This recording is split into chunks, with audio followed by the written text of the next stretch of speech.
I am about to embark on a journey with not enough table space. I got space for instructions, and that's about it.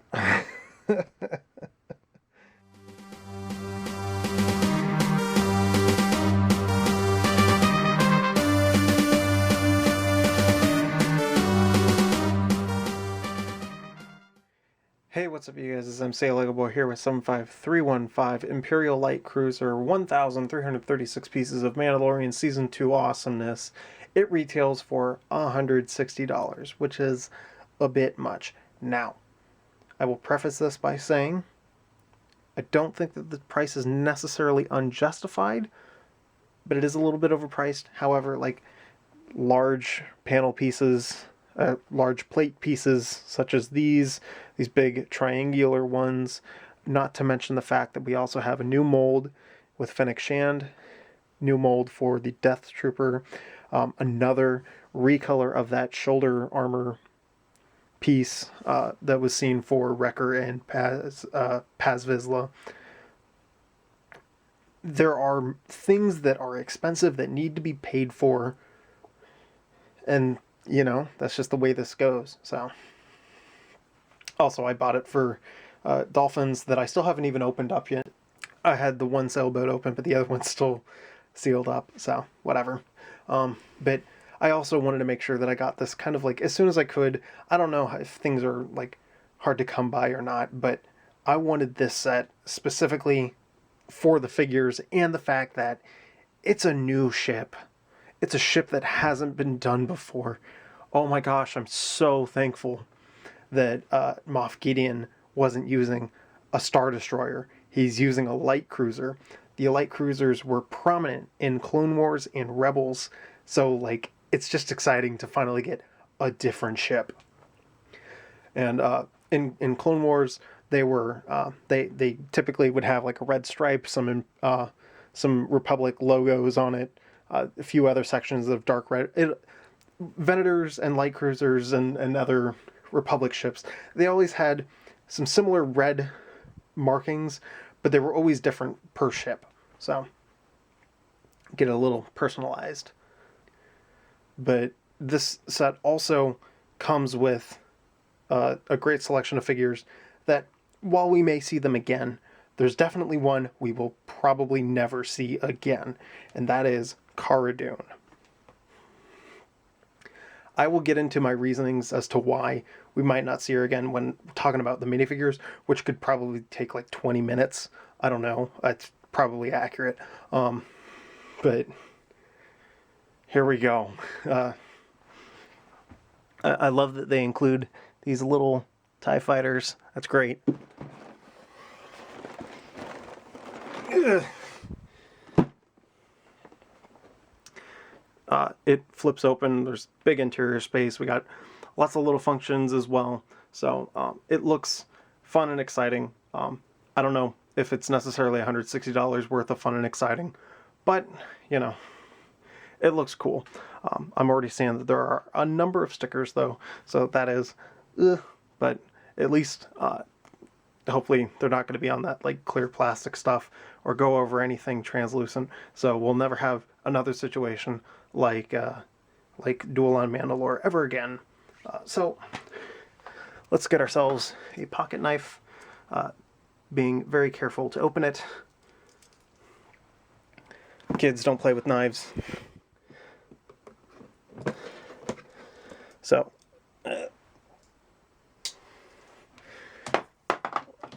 let's just see what this set has to entail for us. I have no idea how I'm going to review it later because my desk is not exactly equipped for all this space that the review is going to require.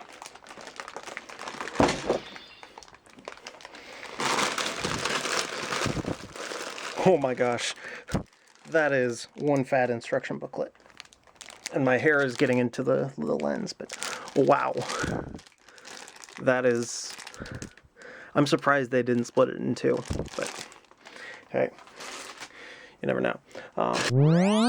Alright, so I think we've got two number 1 bags, two number 3 bags, two number 6 bags. Two number 9s, a number 9 large, a number 6 mixed with extra dip, a number 7, 2 number 45s, 1 with cheese, and a large soda.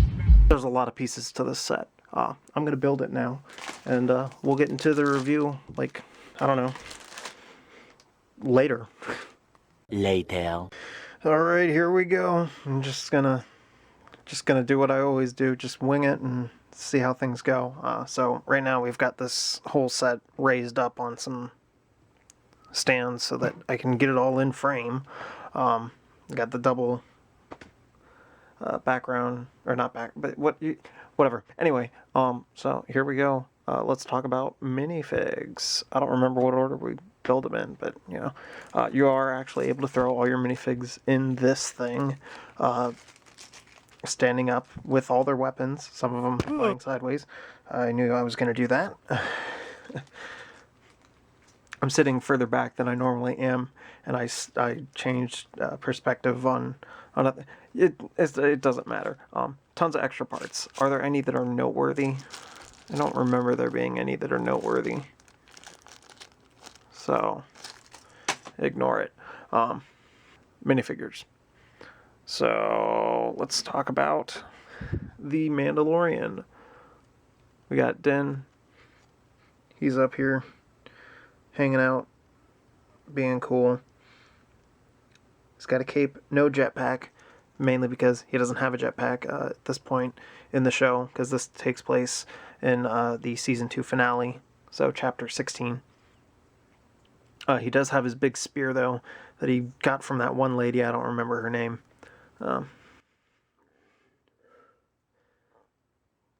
Or at least was given to him by Ahsoka after she defeated that one lady. I don't remember her name, though. There's some back printing. It's not important. It's covered up by a cape. So yeah, we got same printed arms and legs and things like that, so pretty cool.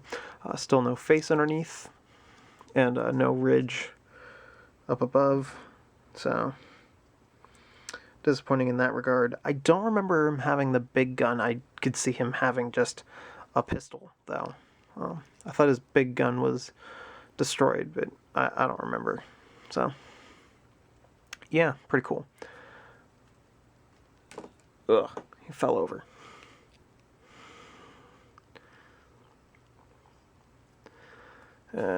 Yeah, there we go. We'll put him there.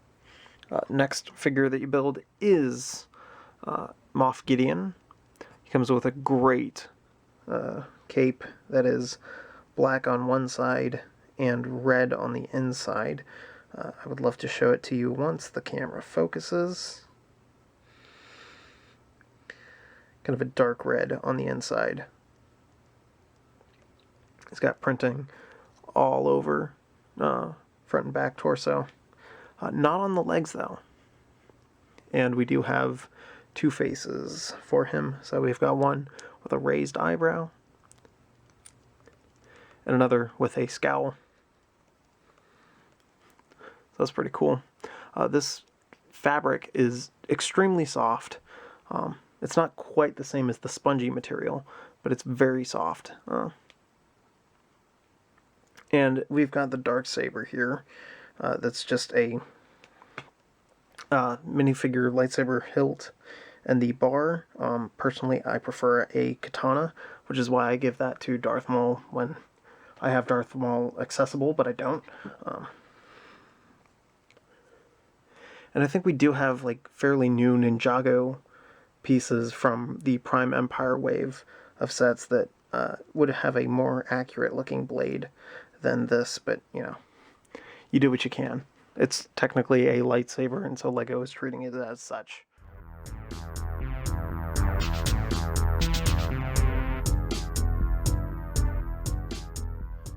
Following that, we have Ming-Na Wen's character of Fennec Shand. She's got a real big gun, and she comes with detail all over her torso and legs, and even on the arms, so it's very impressive. She also has a single mold piece with black printing on it for her helmet. We've got her face, If the camera would like to focus, please. There we go. Right there. Lots of nice details on her. We even also have a second face for her. No hair, though. And I meant to find the hair that would best suit her. But it's interesting that we have, like, I guess because we can see her eyes in the helmet, you know. But I'm surprised that we didn't have a different, or at least, like, include some hair for her. I mean, you're already paying $160. Like, what's one more piece, you know? Even if it's not totally accurate to how her hair looks in the show and in the Bad Batch. Following her, we have the one character that I was absolutely, like, this is one of the main reasons why I got it, Cara Dune. She has the same type of big blaster as Fennec does, and I don't know why. Seriously, helicopter, go away. But she's got printing on her legs, front and back of the torso. We can remove her hair to reveal another face for her. And the reason why Cara Dune is such a big talking point is because Gina Carano, the actress that portrayed her, is no longer working at Lucasfilm. And part of the reason why, she foolishly got involved in politics on the internet.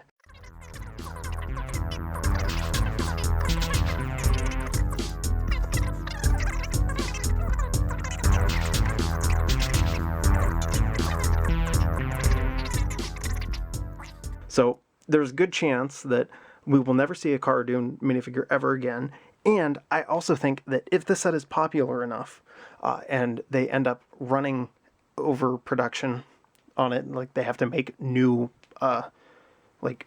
parts, this figure might actually get replaced with somebody else. Maybe even just as simple as like throwing in Bo-Katan from the Mandalorian Starfighter set.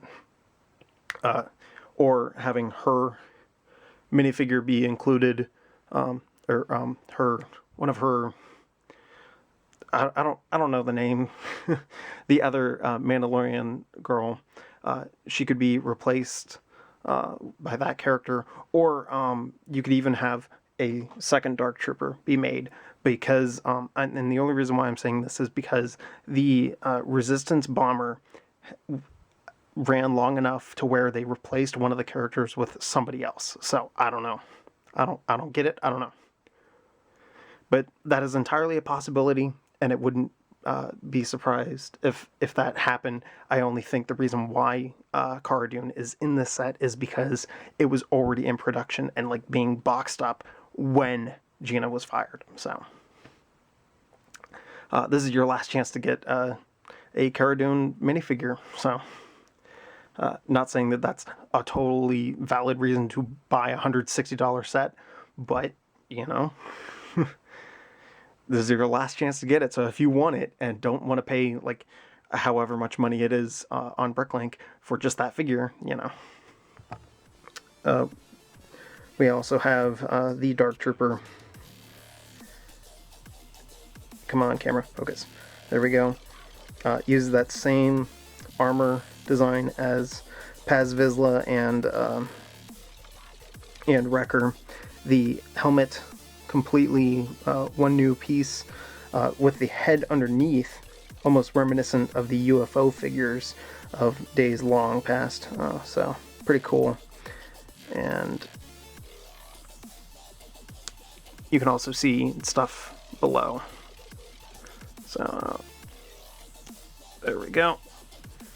And there is a pearl dark gray gun instead of a black gun. I'm not sure why, but it is there. So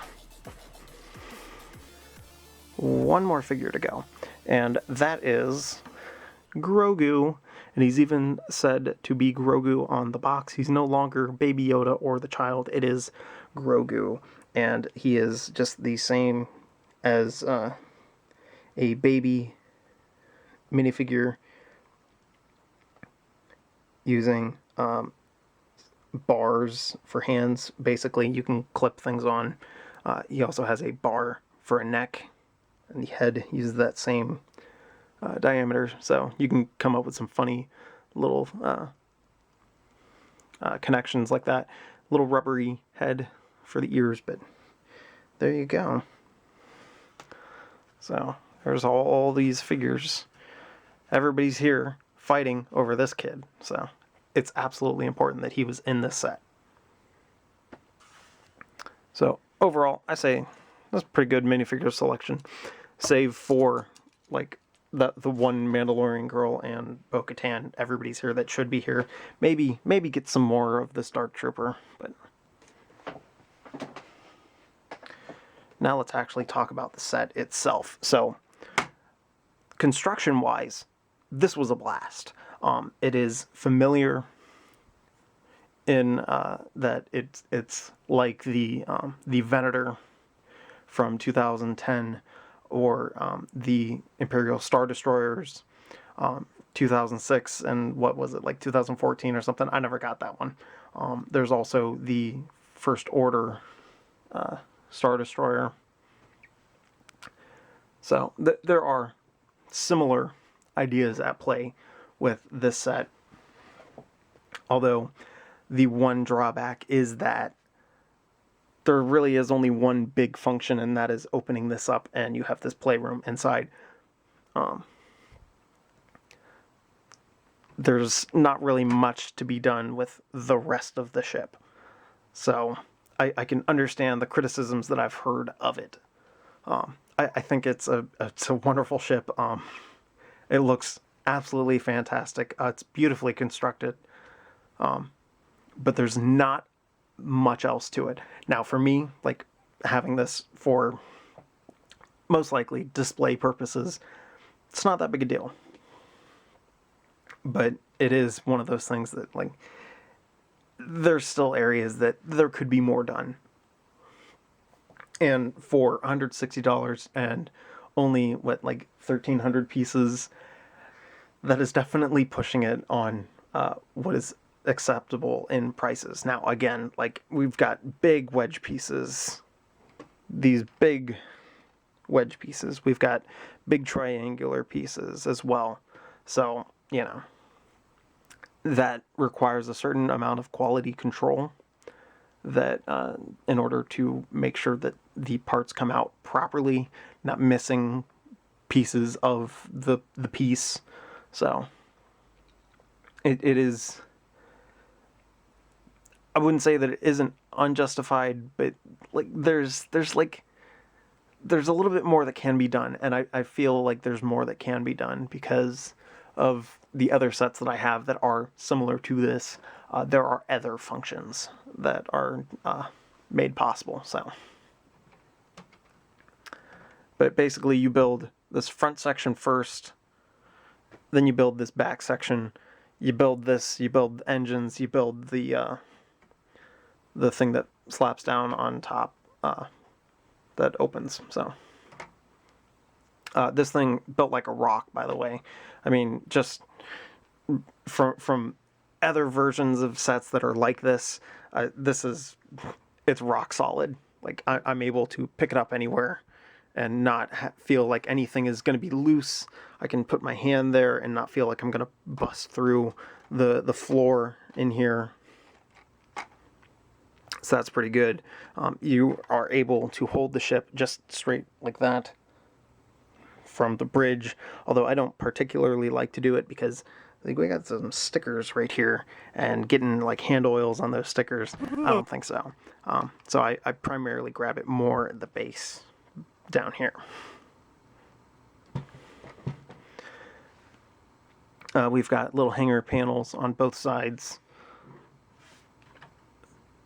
There are 2 TIE fighters included in this set. 2 little mini TIE fighters. I think that is a lot of fun. I don't know how I feel about having 2x2s as the solar panels, as the wings on the TIE fighter, because obviously it's not tall enough, but there's only so much you can really do. I think we now finally have a 1x1 TIE Fighter print on the windscreens. Before, I was just using Republic cogs from an old planet set, the Jedi Starfighter and Camino set. Now we have proper windscreens, but they're printed on, not quite straight on. They're a little off-center. All three of them were off-center because you get 2 for the set and 1 extra. I was so disappointed in that, so I may still end up using those. I've also said that the Arkenstone from The Hobbit would be a great use of that for a TIE Fighter, although I don't know how to get those that aren't super expensive. Back when they were probably still on bricks and pieces, it probably would have been a lot easier to get them, but now, I don't know. So, yeah, kind of disappointed in the quality control on this one. But this...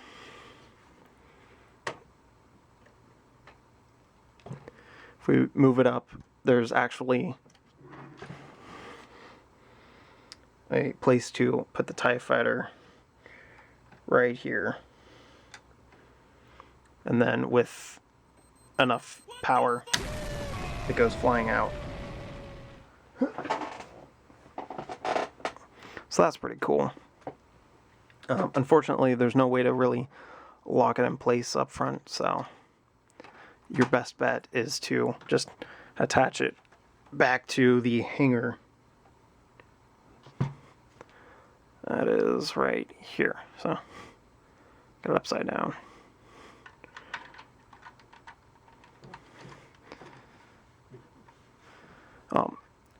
One thing, I do love the greebling that's going on along here. This section, a little lackluster, but this, absolutely great. This section up here, just wonderful. These 1x2 rounded plates, they've done wonders in terms of like making greebles on starships. Just really cool. These guns, by the way, absolutely love how they are constructed.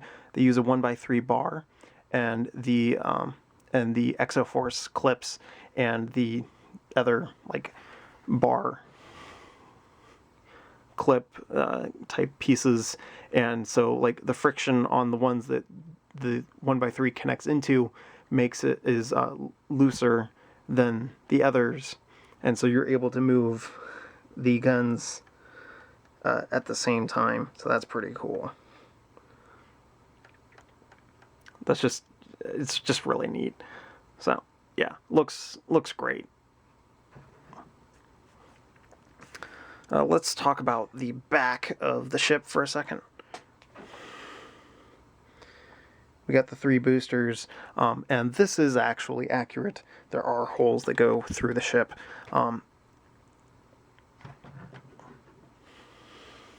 So not really much to talk about them, though, because these things...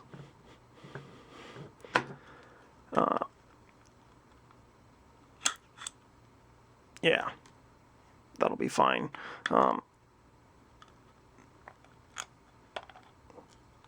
Totally hollow, completely empty on the inside, and that will be relevant in just a second, but now I gotta reconstruct this.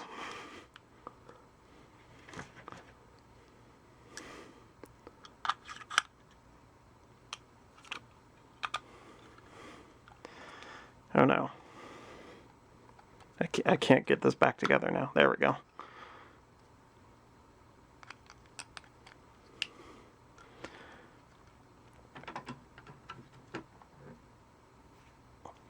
So the reason why, like, these being hollow is important is because I go to pick this up right away, and it's already front heavy.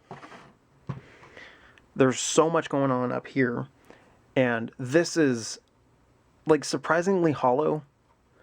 This whole back section is a bit more hollow than I was expecting, and so like while it would just be filler brick it would increase the part count and hopefully not change the price if they were to fill these with just a bunch of 4x4 round plates, or do some other like wacky construction stuff on the inside just to make it sturdier, or not sturdier, but just like fill up these engines with brick so that it's at least balanced, because like you go to pick this up and it immediately kind of falls forward a little bit, and that's just concerning, you know.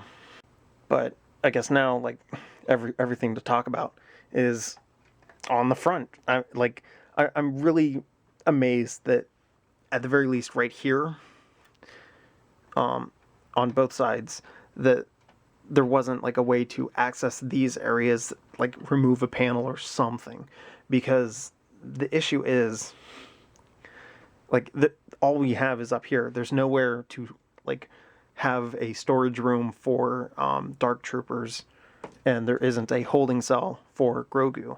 So in that respect, like, it's disappointing that like everything has to happen up in front.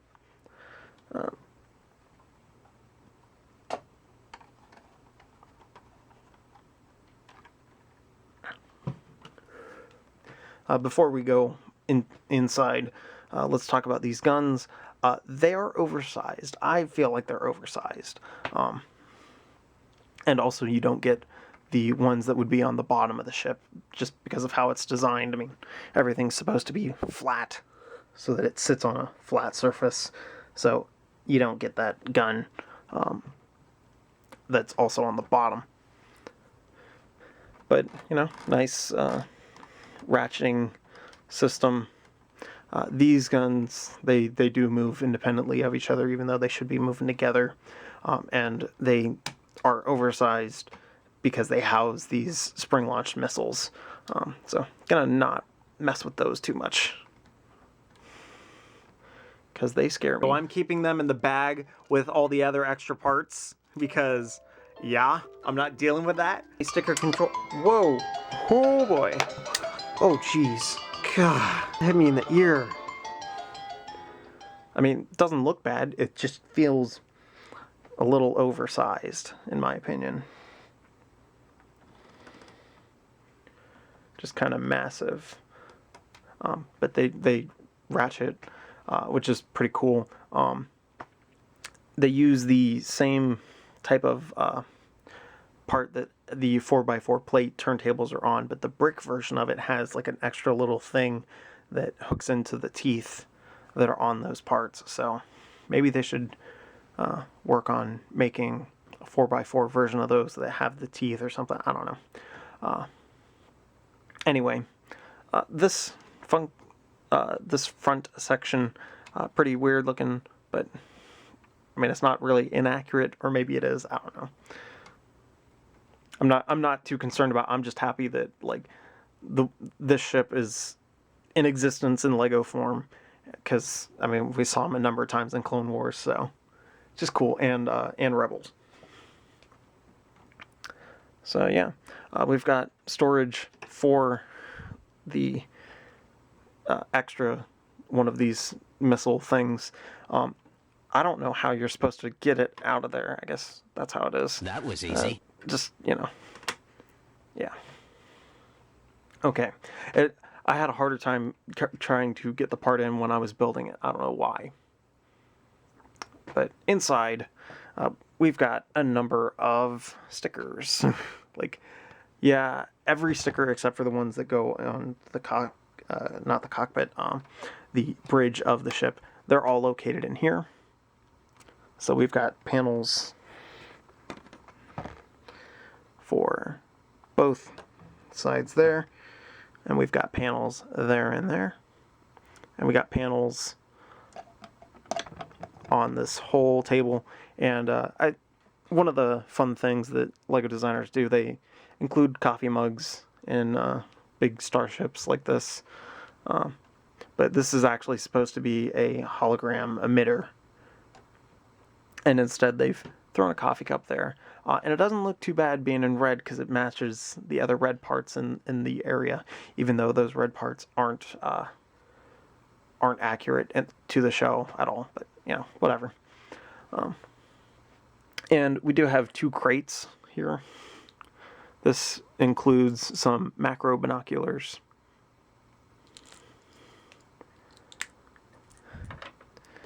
And this includes a thermal detonator. So only one small tiny piece in there. Could be better, including a bit more stuff. And so, like, with that, you have a ton of extra space in here to play with all your figures and make it look cool, which is why I am in agreement that, like, there could be more right here. I feel like if there was a, like, panel that sloped down into here, that would look better. Just because, like, this big fat thing and it drops down to nothing. I don't know if that is inaccurate or if it would be more inaccurate to have something that slopes up there.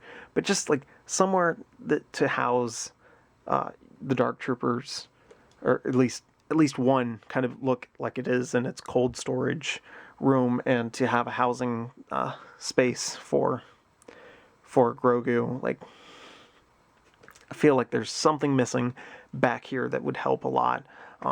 Even just like a gun rack for everybody's weapons, even if that wouldn't be necessary or, like, accurate. But, like, come on, something. Also, these areas, they would typically be used as escape pods, and I think they're really more just like structural stability on the whole set, because there's pieces that go in and kind of run along these areas. Oh no. Hello? Just a second. 1 minute, 37 seconds later. Well, it wasn't a robot, but it was somebody asking for money, so still annoying. So yeah, like, the way I would improve the set, aesthetically, absolutely beautiful. Like, it's going to look great on display with your other Imperial ships, or even with some modifications to make it a Clone Wars vessel. And, like, the only thing that I would really do is I would beef up the stuff inside these hollow engines back here, and, like, even throw in just some more filler brick just to get the weight distributed properly. And, man, like, because I don't know how to explain it, because, like, the way that this is constructed, like, there's no way to really make a nice panel that can open up here with just, like, simple modifications. You'd have to, like, go down to, like, the base core, like, technical areas of the ship or something, So I don't know if it's possible, but I feel like there can be just a little bit more done. You've got that great function of shooting out TIE fighters. You've got, like, a place to store the TIE fighters in this little hangar area. You've got the guns, and you've got this whole opening area where you can have everybody fight inside. Like, it's not that there aren't functions, but it is very front heavy when it comes to the functions, and, like, this whole area back here. Not that it was going to be easy making this area work, but, like, I don't know. It's just missing a little bit of something, And so for $160, it's like, unless you don't think that they're going to come out with another batch of figures like I can't remember, Moff Gideon, especially since we're probably most likely never going to get another Cara Dune. The Dark Troopers, there's no way there's not a battle pack coming up with more of them. Like, I would be absolutely shocked if there weren't more Dark Troopers in a battle pack or something, because, like, of course, Fennec Shand, like, she's going to be in the Book of Boba Fett, so the only reason why this figure would be exclusive is if they decided not to print her arms anymore. I mean, I'm amazed that we're still getting printing on Din, so getting like as much printing as we are on all of these figures. It's just amazing.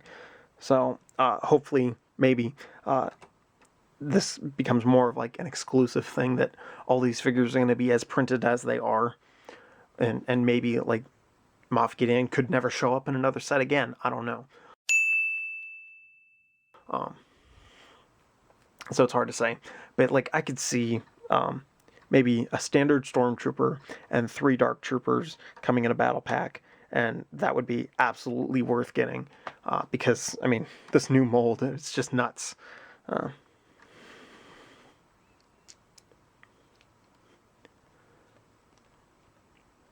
So this set, man, like I don't know, because like it's not really worth the price that you pay for it, but it is a very like incredible build.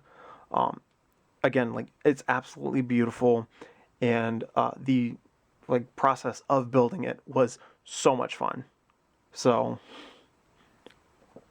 like I don't know what else to say like if it's worth it or not worth it. Like it felt like it was worth it to me, and I don't know where I'm going to put it, because it's about the same size as an Imperial Star Destroyer set, or the Venator, or like any other like big like triangular wedge ship in Star Wars, even though technically this thing should be massively downscaled compared to those. But like for a playset, I mean, obviously it's the perfect size, and you got like plenty of room inside to mess with figures. So yeah, I don't know, man. I think it's like personal judgment. You're gonna have to use personal judgment. How much do you want Cara, how much do you need to have these 3 figures, or I guess the other 5 figures, like, because there's no, I have a hard time believing that there's not going to be a Dubstep Trooper battle pack. Like, it just makes sense to me that there would be more, but maybe there won't. I don't know. I mean, they got dispatched pretty easily, and like from my understanding, there may not be more of them. Like Moff Gideon's light cruiser may have been the only storage of them. Who knows? Oh yeah, there is a thing. I had to find a grill plate in my loose parts to replace this one, because it actually got bent and warped and kind of mangled. So again, like, this is stuff that I should probably be relaying to Lego, but I just don't. So I don't know. But anyway, this has been MCLegoboy with 75315, the Imperial Light Cruiser. See you guys. I love dubstep!